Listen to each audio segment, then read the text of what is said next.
Alright, today I'm going to show you how to change a battery on our push to start key for a Jaguar or Land Rover, Range Rover. That's actually very simple. You see there is a small arrow here. We just push it down like that and then we can take it out. After you take it out, you got a small hole here. And we're going to take a flathead screwdriver, we're going to put it inside this hole and we're going to open the key. When you open the key, you can see the board here.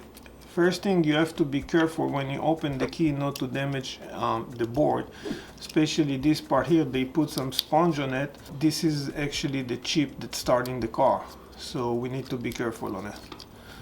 You can take this out. We're going to slide the battery out carefully.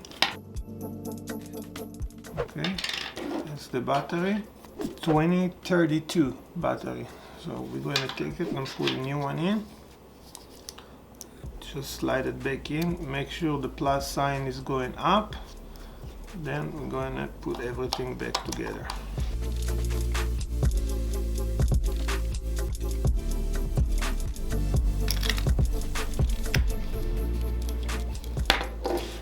That's it, it's all done. And if after you change the battery from some reason the key still doesn't work, you can click the link below. There is a link for 4 common reasons why it's not working.